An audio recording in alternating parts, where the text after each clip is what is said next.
Okay, so just imagine this for a second. Hmm. Imagine you have the power to sort every single human being on the planet. I mean, billions of people. Right.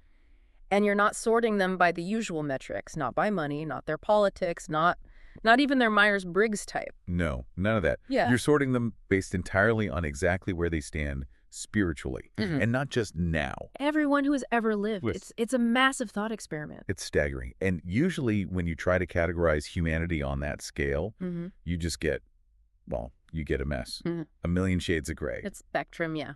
Hmm. But the material we're digging into today argues the exact opposite. Completely. It says humanity isn't a messy spectrum. It's a rigorous system.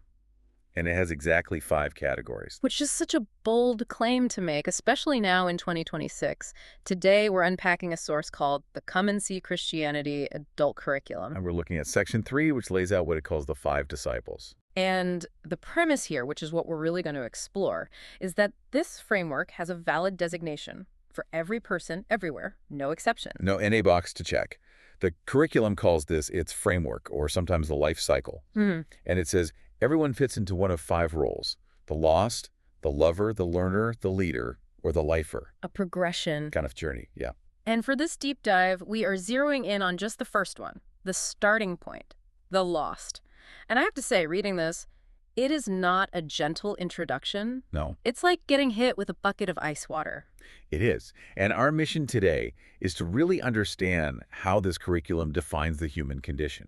And you're right, the language is intense. It's full of these rigorous definitions and heavy imagery. We're talking sports, Yeah. military conflict, Lost hikers. lost hikers, yeah.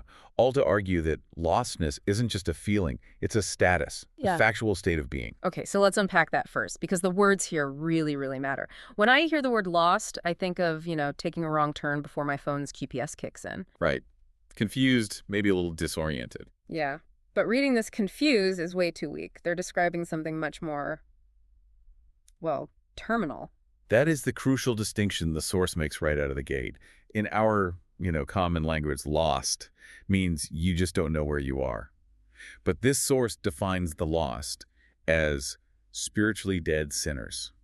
Wow. It uses terms like spiritually blind and stubborn. Stubborn is the word that really jumped out at me, because if I'm just lost in the woods, I'm not being stubborn. I'm just unlucky or bad with a compass.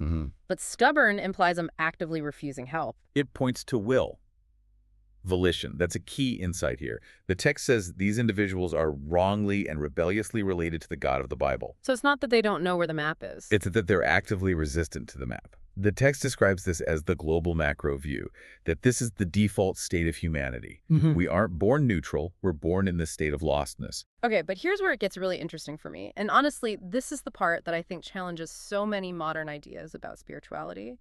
The text explicitly says the lost can be religious. Yes, the religious paradox. Yeah. It's probably the most provocative point in the whole section. Because we assume that if someone is, going to church, doing the rituals, being a good neighbor, they're found. Of course. But this text argues the opposite. It says a person can be very religious and still be unrepentant, unbelieving, unfruitful, and disobedient. So doing religious stuff doesn't get you off the hook. You can be in the building, but not on the team. Not in this framework, no. The logic is all about relationship versus ritual. The text argues that if the core relationship isn't right, specifically a surrendered relationship to Jesus, then the label remains lost, no matter how moral the person looks. And it really hammers home that this isn't just a big, abstract idea. It pivots from that macro view, the big picture, down to what it calls the personal micro. Right. It wants to make it clear that being lost is a deeply personal, individual spiritual condition. It's not those people over there. It says, don't look at the crowd, look in the mirror. And to explain that state and the urgency of it, they use an analogy that I think makes this huge theological concept feel really accessible. Sports. The halftime. Yeah, the halftime. This is the first of 3 big concepts they use to break it down. The lost. I really appreciate this analogy. It takes something like spiritual warfare, which can sound so abstract, and compares it to a game. There's a clock ticking. Totally. Think about a football game. Right. You've got the halftime score. Right. So if a team is losing at halftime, maybe they're down by 21 points, it doesn't mean they've lost the game. There's still time on the clock. Exactly. The final whistle hasn't blown. And the text uses this to offer a sliver of hope. Yeah. Just because someone is currently lost, losing at halftime, doesn't mean they're eternally lost. And this is a huge but in the text. It's not a don't worry, be happy kind of message. No, absolutely not. The source is crystal clear on this. It says, not all halftime scores get turned around. That line gave me chills. It's basically saying, don't just assume there's going to be a comeback. It just punctures that human instinct to procrastinate. It does. And this is where the text gets really serious about the stakes. It doesn't shy away from the reality of hell at all. It leans into it as a motivator. And the quotes they use to drive this home they're trying to wake you up. For sure. I have one highlighted here from John Flavel, a 17th century Puritan.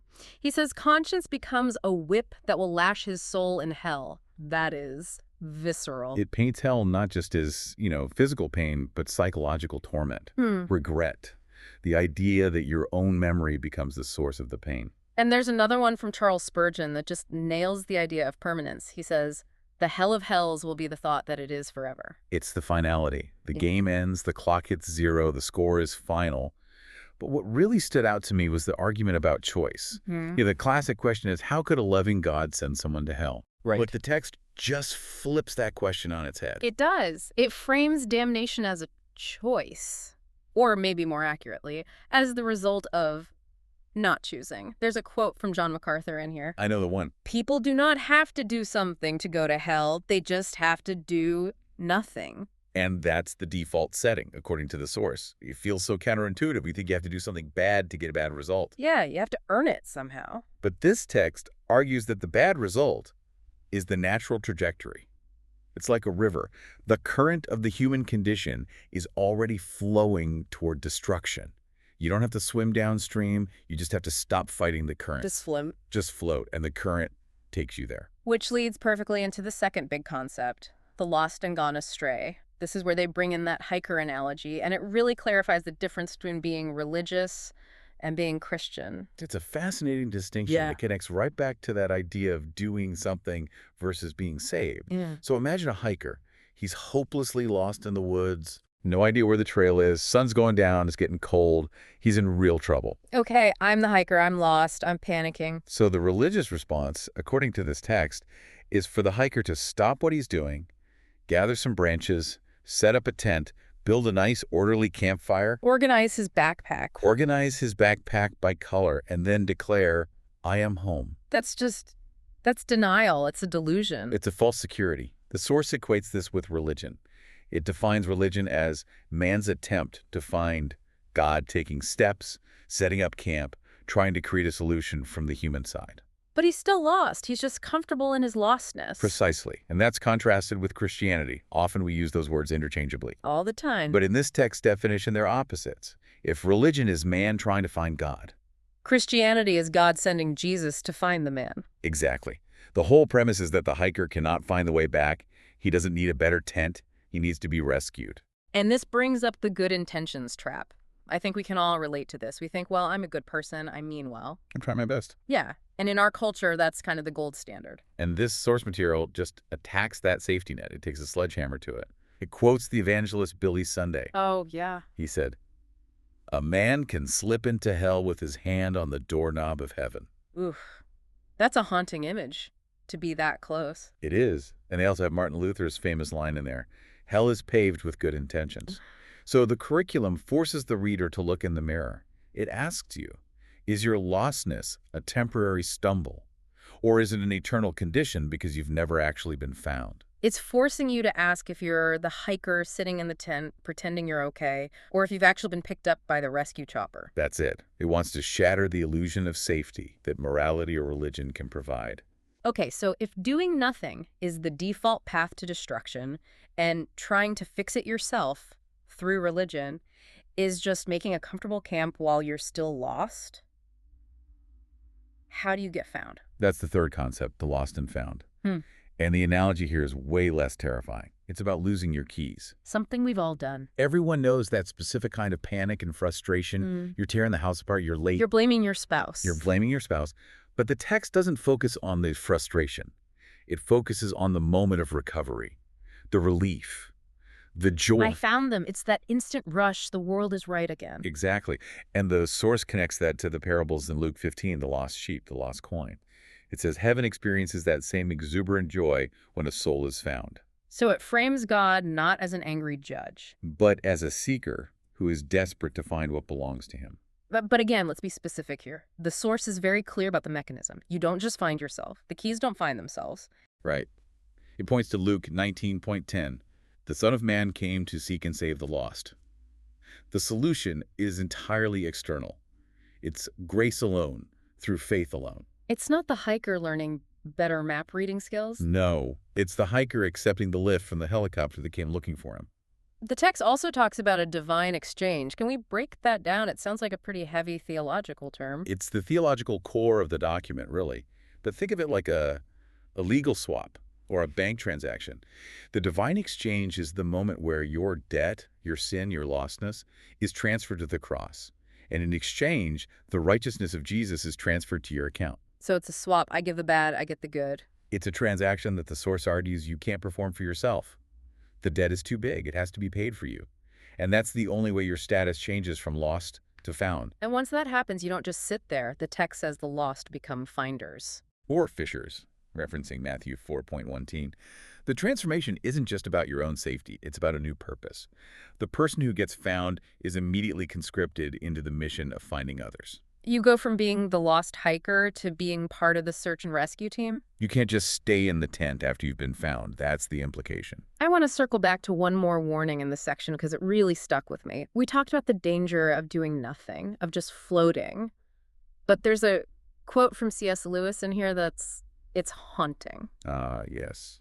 The gradual road from the Screwtape Letters. That's the one. He writes, "The safest road to hell is the gradual one, the gentle slope, soft under fright and without sudden turnings." It's a profound thought. It is. Because we usually think of the lost as people who made some huge dramatic mistake. A big rebellion, a public scandal. Yeah, we look for the cliff edge. We expect a sign that says, "Warning, danger ahead." But the source material and Lewis are suggesting that's not how it usually happens. It's subtle. It's the comfortable drift. It's that gentle slope where you don't even realize you're descending until it's too late. It's the frog in the slowly boiling water. Precisely. If the slope was steep and rocky, you'd notice. But if it's soft underfoot, if life is easy, comfortable, morally, okay, you just keep walking. So if we zoom out and look at this whole section on the lost, what is the one big takeaway the curriculum wants you to leave with? It presents a strictly binary worldview.